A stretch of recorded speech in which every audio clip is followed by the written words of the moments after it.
YCP వాళ్ళ డిఎన్ఏలో అది ఉంది. దాడి, దౌర్జన్యం, వినాశనం, అవినీతి, ఇదంతా వైసీపీ డిఎన్ఏలో ఉంది.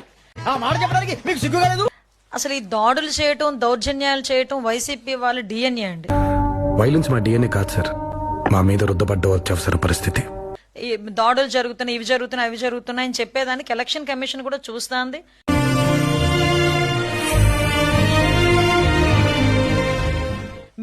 మీరు ఎవరి మీదైనా కంప్లైంట్ పెడితే కంప్లైంట్ మేము తీసుకుంటున్నాం. సర్టిఫికేట్ ఇవ్వకుండా వాళ్ళని ఎలా అరెస్ట్ చేస్తాం? కంప్లైంట్ మీద మేము కేసు ఫైల్ చేస్తున్నాం. అయితే అంత దాడి అయ్యి ఆల వాహనాలే ఖరాబైన, ఆస్తి నష్టం జరిగిన పోలీసులు రివర్స్ లా వీళ్ళ మీద కేసులు పెట్టారు. ఇదే ఎమ్మెల్సీ మీద, అదే వైసీపీ నాయకుల మీద రివర్స్ కేసులు పెట్టారు.